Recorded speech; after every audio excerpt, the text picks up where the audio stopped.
graduation namin ngayon guys. So, let's go.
Ladies and gentlemen, please find your seats as we will start the program.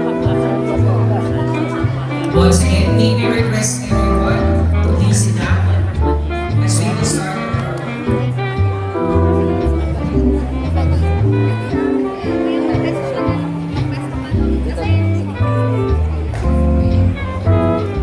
Ladies and gentlemen, good evening.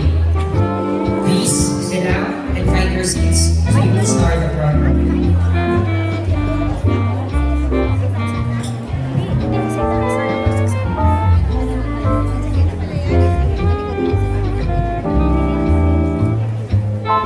Good evening, everyone. May we request everyone to settle down so we can start with the program.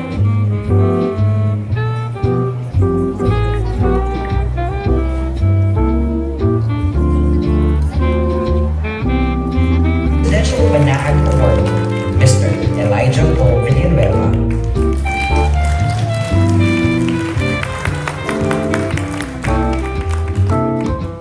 Magandang gabi po sa inyong lahat. Siyempre, bias ako dahil true-blooded Ilocano. Naimbag na rabi ka na tayo amin! Nasa na mga Ilocano? Yes! At syempre, paano sabihin ng magandang gabi sa Visayas? Madaming Bisaya dito. Para naman sa mga taga-Pangasinan. Masantos Yalabi! Asan ang mga taga-Pangasinan? At syempre, ang mga taga Davao. And of course, ang mga British. Good evening, ladies and gentlemen, and welcome to the celebration of the 2022 Migrant Workers Day. You know, Elijah, since pandemic, this is the first face-to-face celebration of the Migrant Workers Day. Alam mo, Miss Sheila, natatanda ako, 2 years ago, tayo rin yung naging host, pero online. At it was a very successful event. Yes, always na well-attended ang events ng Philippine Embassy, ng Polo Owa London because of the full support of our Filipino community. So palakpakan ho natin ang ating mga sarili. And nakita naman ho natin kung gaano tayo kadami ngayong gabi ito. Kapag nag-organize kami ng event, ang always on ang consideration na kung meron kayong mag-a-attend, mapupuno ba natin ang hall, ang lakas ng loob natin mag-reserve ng orchard suite ng Millennium Cluster, mapupuno ba namin to? Pero kitang-kita ko, punong-puno ho tayo ngayong gabi. Maraming salamat po sa pagpunta ninyo lahat. At hindi lang yan, Miss Sheila. Pasalamatan din natin ang iba't ibang mga Filipino communities sa iba't ibang lugar at meron tayong mga bisita mula pa po sa Pilipinas. I think kanina lang sila dumating, di ba? Palakpakan naman natin sila. Yes, kanina lang po. No, non-stop from the airport, no meetings, yan. And then may MOA signing pa ho kanina. So, at punong-puno ho yung kanilang schedule. And tomorrow, uuwi na ho. So, ganun ho ka-tight ang schedule ng ating mga dignitaries from the Philippines. Yes. Na makikilala nyo later. So, simulan na natin ang event na ito sa pamagitan ng pagbungad ng panalangin. So, may we request everyone to please stand up para po sa ating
alam naman ng mga kababayan natin dito na taga-Canada na ako, sabi ko, hindi ko papahintulutan na hindi ko ma-attend itong event na to. At makita ulit ang mga estudyante sa Polo OWA. Palakpakan naman natin ang bawat isa.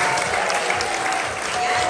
So speaking of palakpakan, meron pa ho, no? May mga kasama pa ho tayo. Of course, Executive Director Noel Pinag, sir. And Miss Jennifer de los Santos. Hello. Also, no? Syempre, ang ating napaka-supportive na Philippine Embassy na full force ho ngayong gabing ito. Nandito ho silang lahat, kaya napakaswerte ho natin that we are being joined by the Philippine Embassy, headed by, of course, our very supportive Ambassador Antonio M. Lagdamelo. And of course, our Consul General Renita Rodriguez, Ma'am Ren. Ang ating napaka-supportive na Consul Ana Marie Hernando, Consul Ann. Andito din ho kasama natin si Consul Sheena Escoto Tesorero. Also with us, Vice Consul Beatriz Alexandra Martinez. And bago lang ho, kakarating lang ho na ating Consul din, Vice Consul Nino Lopez. Also with us are, of course, no, kilalang-kilala din ho natin ang ating DOT, Tourism Attaché, Sir Terry Panga, sir. Of course, our SSS representative, Ma'am Lydia Cabagnon, nandiyan. May nakalimutan po ba kami? Nandito ho ba si Ma'am Attorney Jean? Nandito ho ba? Wala pa siguro. Anyway, yan ho. And of course, nakalimutan. Oo, nakukuhay ko. Baka bukas hindi na niya ako mapasukin. Siyempre!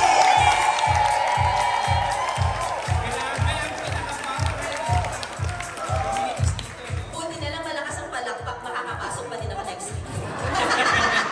At syempre, pasalamatan natin ang mga Filipino communities na nandito. Yes! May makikita po kami performances tonight. And of course, nabanggit nga ako kanina, ang pinaka-highlight ng ating celebration this evening ay yung awarding ng Certificates of Completion para sa ating mga trainees. No? Ito yung mga nakakomplete ng training programs na ibinibigay ng Polo OWA London.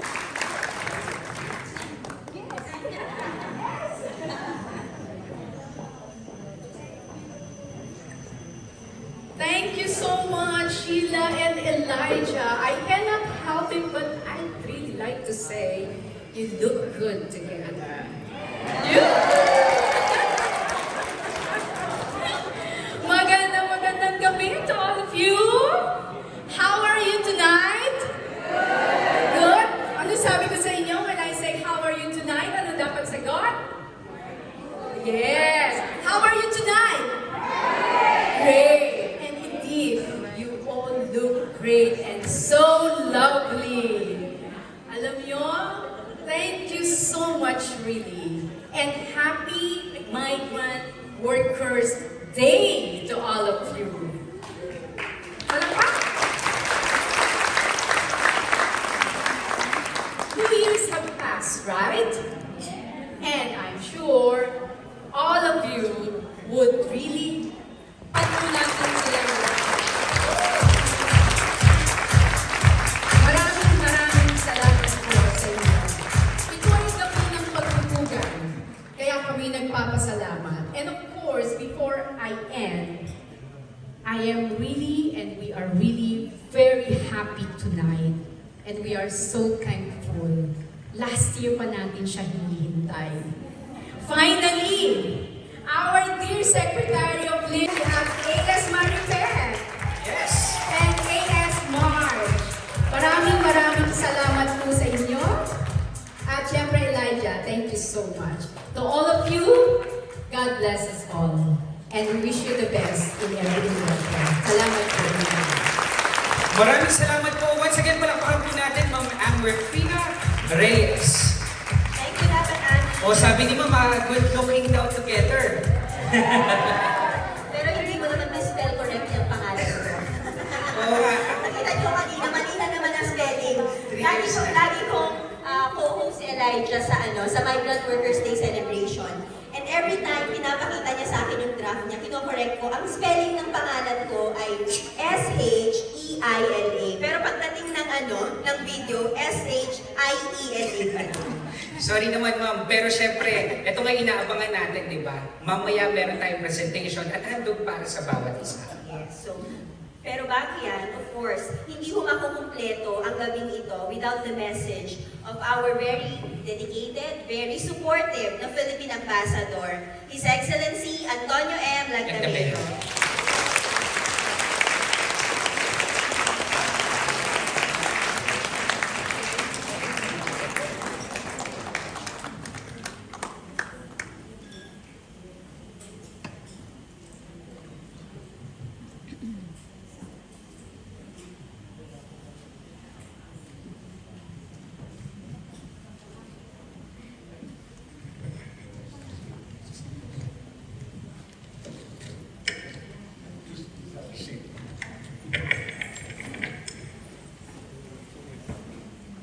Honorable Secretary Silvestre Bello III, Undersecretary Renato Ecarle, OWA Administrator Hans Leo Capdat, Executive Director Noel Binat, Ms. Maria Genevieve de los Santos, my labat Amorfina Reyes, Welfare Officer Tito Aguilar, colleagues in government, sa ating mga masigsag at masisipag na kababayang manggagawa dito sa UK at Ireland, friends, ladies and gentlemen.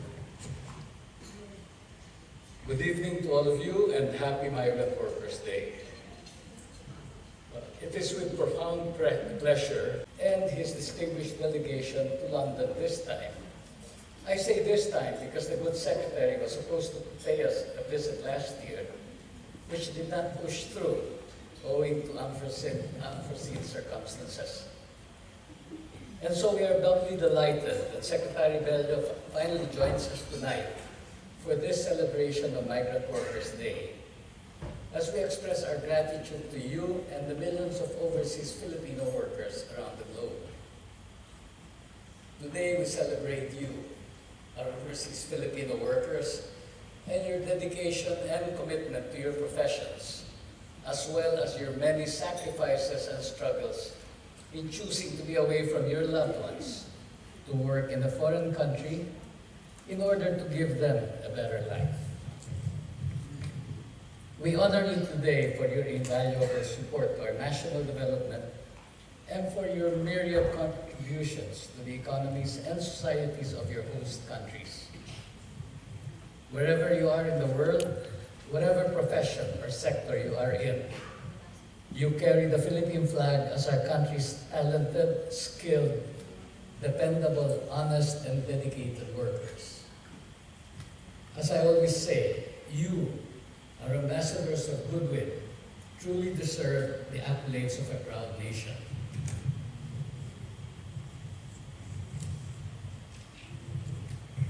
Together with the Department of Labor and Employment, headed by Secretary Bello, the Department of Foreign Affairs, and the Philippine embassies and consulates around the world, this embassy included, we assure you that we will continue to promote and protect the interests of overseas Filipino workers around the world in partnership with our various Filipino communities and our host governments.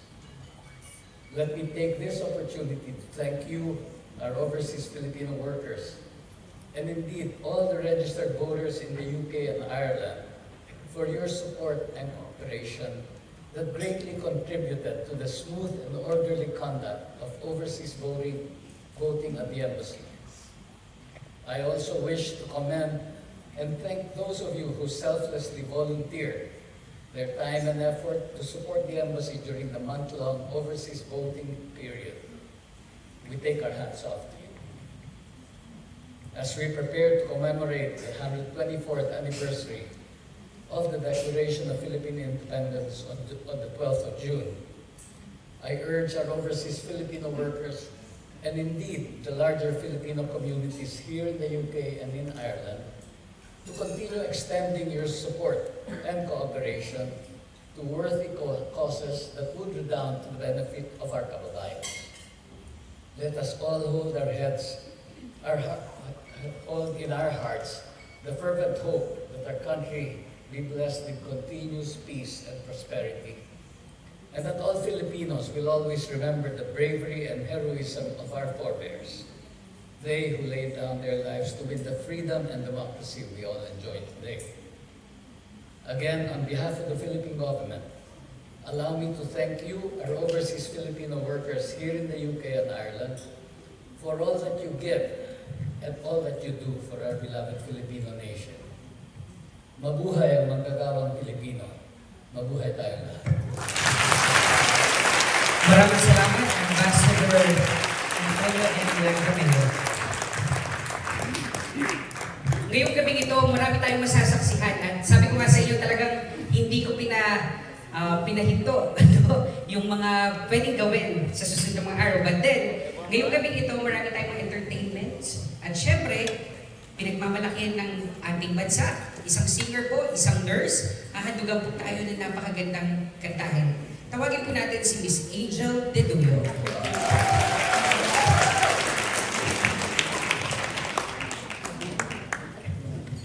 Magandang gabi po sa inyong lahat. Ang kanta na po na to ay para po sa inyo.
Angel is from Davao, tama ba?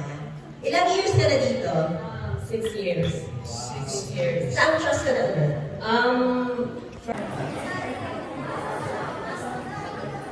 Last time na nagbiyaya ko na-COVID ako eh. Pumunta kami sa US, nagkita kami ni Sheila. Di ba, nagkita tayo sa Canada. From Canada, dumaan ako ng LA. Walang nagmamas. Bago ko makasakay sa aeroplano, na-COVID ako. Sana naman hindi ko COVID. Your Excellency, Ambassador Antonio M. Lagdameo. Kaedad ko po si Ambassador. Ganun kami kabata. Si Conjen. Palimutan ko pangalan niyo, ma'am. Ganda-ganda pa naman ninyo. Renita Rodriguez, sir. Conjen Renita Rodriguez. Hindi ko makalimutan yung Vice Consul, si Hernando. Oh, kasi auntie ko yan eh. Matanda ba sa akin? Matanda. Yung ibang kasama ko dyan sa Department of Labor, yung pinakamatandang undersecretary ko, si Undersecretary Barnes. And pinakamasipag, after she gave me the grabe speech, umiga ako sa pama, pinasa ko, nakatulog ako, nagising na ako nung kumatok si Jen. Nung hanapin ko yung speech, wala na. May multo. Kaya, sino bang gustong sumama sa akin? Matulog lang. Yung mga Ilocano dyan, sino di kaya't natin ko matulog? Ilocano Madiwit, di ba kita? Ano dyan? Yung medyo ubing-ubing mata. Ha? Bakit ka?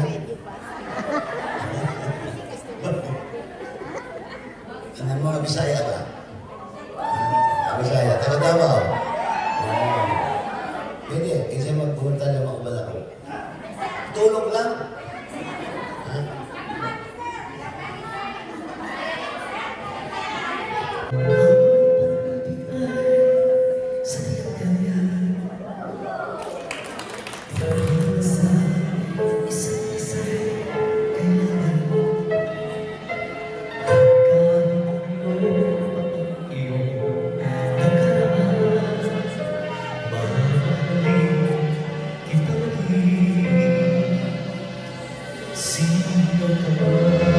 Everyone, come on.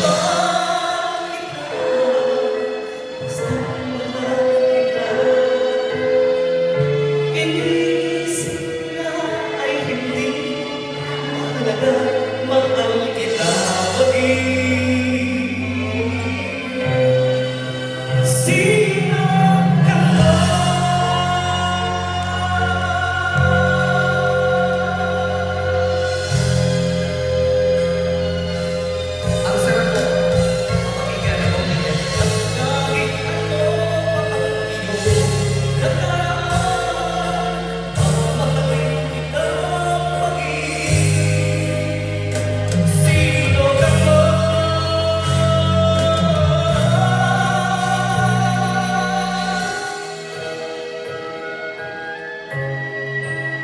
Sa marami kong ginagawa dyan, isa-isa lang.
No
vlogger, Mr.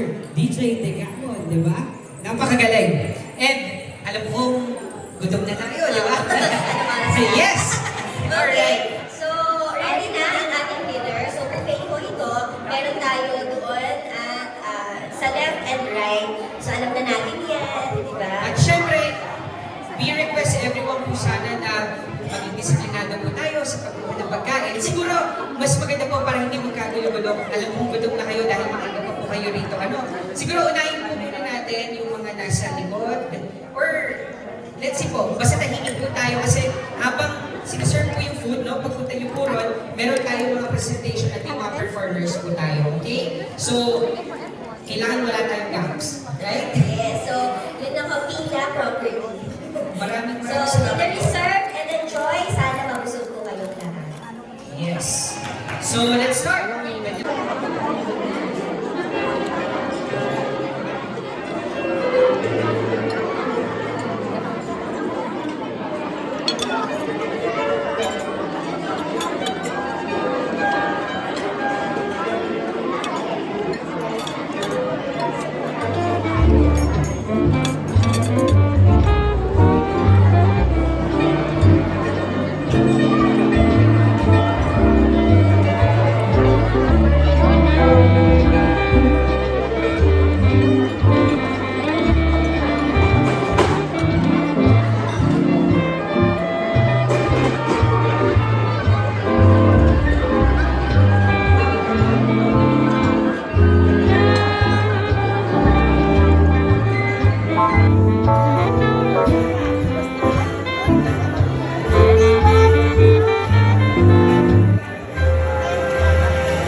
Mr.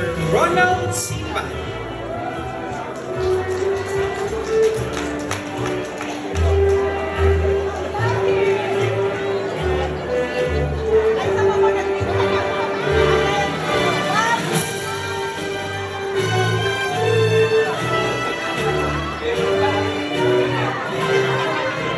Miss Emilia Simolio.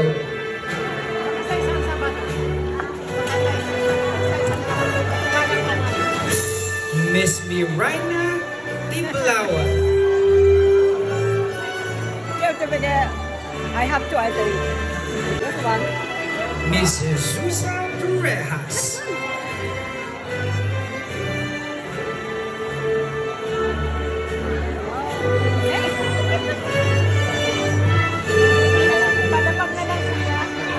Corazon Umali. Ito lang. This one. Miss Jesus Torrejas.